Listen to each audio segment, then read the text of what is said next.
En dessous des 4000 francs, on trouve des boîtiers hybrides et même des caméras plus que compétentes. Je pense notamment à une grande partie de la gamme Alpha de Sony ou encore la fameuse Blackmagic 6K Pro Pocket.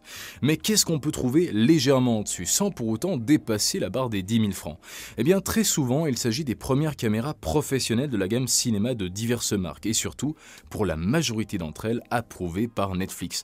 Ce qui est très intéressant pour les créateurs ayant le talent et la volonté de travailler pour la plateforme. Donc, dans cet éventail de possibilités, quel serait le meilleur choix pour un filmmaker solitaire? Pour répondre à cette question, j'ai sélectionné deux boîtiers totalement à l'opposé en termes d'utilisation et la première caméra, c'est la Red Komodo X qui, je dois l'avouer, a une fiche de spec très intéressante. Elle a un capteur de 19,9 mégapixels en Super 35 avec une plage dynamique de 16,5 stop. Une monture RF mais aussi la dernière nouveauté qui est la monture Z car oui, si vous ne le saviez pas, Red fait désormais partie de Nikon. La Komodo X dispose évidemment d'un écran situé en dessus du boîtier, ce qui le rend très intéressant pour une utilisation en main levée, mais pas l'idéal sur un gimbal, d'où la nécessité de prendre un écran externe ou tout simplement votre smartphone, ce qui n'est pas négligeable. En termes de vidéo, elle peut filmer en RAW jusqu'à 80 fps, en 6K 17 neuvième, 96 fps en 5K, 120 fps en 4K et plus de 240 fps en 2K. Vous avez aussi la possibilité de filmer en Apple ProRes, mais uniquement en 4K. Pour ce qui est de l'ergonomie, je suis extrêmement fan du design carré que l'on retrouve également sur la Komodo de base. Ça en fait un boîtier extrêmement compact mais aussi léger puisqu'il pèse à peine 1,2 kg. L'enregistrement se fait sur des CF Express de type B, donc on reste pertinent sur le long terme et on gagne en efficacité, en tout cas bien plus que sur de simples cartes SD. Elle est équipée d'une monture micro V-mount très différente de cette monture pour batterie BP de la Komodo de base qu'on avait, mais à mon sens on ne perd pas cet aspect compact.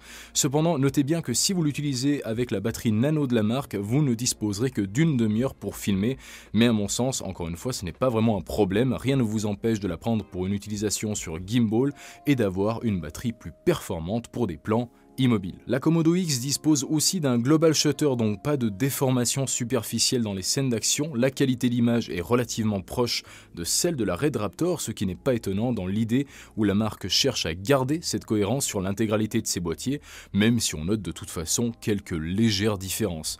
En ce qui concerne l'autofocus à détection de phase, on est sur quelque chose de vraiment correct sans pour autant être sur du Sony, c'est clair, mais gardez à l'esprit que maintenant que Nikon possède Red, ça va lui être possible de faire quelques modifications à l'avenir, en tout cas bien plus poussées que celles qui ont déjà été faites, car oui, ils n'ont pu travailler qu'avec ce qu'ils avaient déjà sous la main, donc hormis un changement de monture et une petite adaptation de logiciel, il va falloir attendre un moment avant de voir une Red avec un autofocus ultra performant.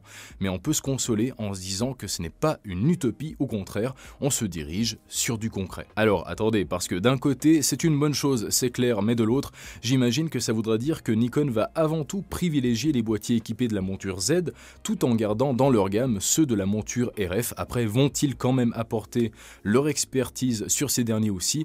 C'est la grande question qui reste en suspens. Et en attendant, si on comparait cette petite Red avec une autre caméra que je possède en plus et que vous connaissez très bien, la FX6 de Sony. Une ergonomie aussi intéressante et compacte que la Komodo X, mais plus rectangulaire que carrée. Elle est aussi livrée bien plus complète que son adversaire puisqu'elle est fournie avec ses poignées latérales et supérieures, mais aussi sa batterie et son écran externe. Et en parlant de sa batterie d'ailleurs, elle est très puissante et alimentera votre boîtier bien plus longtemps que 30 minutes. Si vous en avez 2 ou 3, c'est clair que vous allez tenir toute la journée sans problème. Le boîtier est parsemé de boutons qui font office de raccourcis, ce qui est l'idéal pour une personne qui doit tout gérer, et l'utilisation générale est très intuitive. Par contre, on n'est pas sur de la 6K, mais bien sur de la 4K DCI jusqu'à 60 fps, 4K HDR jusqu'à 120 fps et Full HD jusqu'à 240 fps. Là où elle se rattrape, c'est qu'elle a un système de filtre ND intégré fiable, ce que la Komodo X n'a pas, et qu'elle est vraiment impeccable en situation de basse luminosité. Alors sur le papier, cette FX6 est moins chère, plus agréable à utiliser, plus rapide aussi car on n'a pas 40 secondes d'attente à l'allumage, ce qui en fait à mon sens la caméra ultime de run and gun. Si c'est l'aspect rapidité qui est vraiment important pour vous et que ce soit aussi dans la courbe d'apprentissage l'apprentissage ainsi que dans l'utilisation au quotidien, c'est le boîtier qu'il vous faut. En revanche, si c'est une caméra de cinéma qu'on utilise notamment dans de gros tournages avec de gros budgets et qui détient une science de l'image bien plus percutante que la FX6, avec un gros potentiel futur en raison du rachat de RED par Nikon, eh bien la Komodo X pourrait même être un meilleur choix dans ce cas-là. Même l'autofocus, qui semble être moins performant pour l'instant, n'en a pas pour autant ce côté critère général. De nombreux vidéastes aujourd'hui reviennent à une utilisation plus manuelle des boîtiers, comme on pouvait le faire dans le cinéma à ses débuts, ce qui est vraiment honorable. Et si je vous dis ça, c'est parce que si je n'avais pas pris cette FX6, peut-être que je me serais dirigé vers cette magnifique Komodo X. Alors franchement, entre nous, les deux boîtiers se valent actuellement. Même au niveau du budget global pour les équiper complètement, si vous restez simple, ça ne devrait pas vous coûter un bras. Attention quand même aux accessoires de RED qui sont souvent trop chers pour le coup, sachant qu'on peut utiliser sur smartphone et même un écran externe qui va coûter moins de 500 francs et qui sera compatible avec le boîtier. Je vois pas l'intérêt de prendre le pack de production que la marque propose où l'on peut apercevoir cet écran affiché à plus de 2700 francs.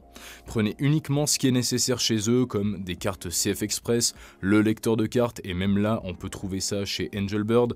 Suivez le même processus pour riguer votre caméra, n'allez pas chez RED, allez plutôt chez Tilta ou encore Ignite Digi qui reste moins cher que RED et potentiellement de meilleure qualité. Et en tout cas, j'espère que cette vidéo vous a plu et nous on se revoit très prochainement dans un nouvel épisode. Alors d'ici là, portez-vous bien, j'espère avoir guidé votre choix. Allez, ciao ciao.